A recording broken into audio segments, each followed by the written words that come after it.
और दिल्ली में हालात को पुरअमन बनाने के लिए वज़ारत दाखिला की अहम मीटिंग मुनक़्क़िद की गई। इस मीटिंग के बाद वज़ीर आला अरविंद केजरीवाल ने मीडिया से बातचीत की। लोग चाहते हैं कि ये हिंसा रुकनी चाहिए। हिंसा से किसी का भी भला नहीं हो रहा है। एक हेड कांस्टेबल की मौत हुई और 6 सिविलियंस की मौत हुई।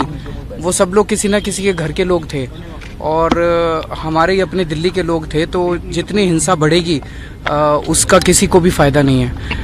अभी गृह मंत्री जी ने सभी पार्टियों की और ऑफिसर्स की, कंसर्न्ड ऑफिसर्स की, पुलिस की मीटिंग बुलाई थी, जिसमें एलजी साहब भी मौजूद थे, बीजेपी के भी रिप्रेजेंटेटिव्स थे, आम आदमी पार्टी के थे, दिल्ली के मुख्यमंत्री के रूप में मैं था, पुलिस कमिश्नर थे, कांग्रेस के रिप्रेजेंटेटिव्स थे और बहुत सकारात्मक मीटिंग रही, जिसमें पार्टी पॉलिटिक्स से ऊपर उठ के सबने ये तय किया कि ये हमारी अपनी सबकी दिल्ली का मामला है और सभी पार्टियां मिलके और सभी पॉलिटिकल रिप्रेजेंटेटिव्स मिलके दिल्ली में वापस शांति बहाल करने के लिए जो भी संभव प्रयास है हम सब संभव प्रयास करेंगे।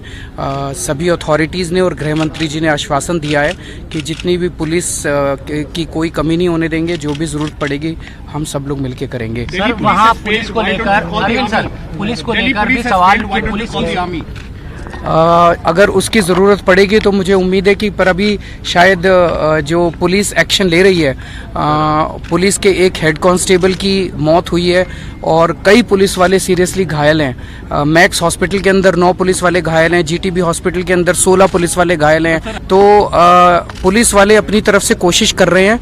ऐसा लग रहा था, मैं भी नीचे सबके साथ पिछले 2-3 दिन से टच में हूँ, ऐसा लग रहा था कि पुलिस की नीचे कमी नज़र आ रही थी।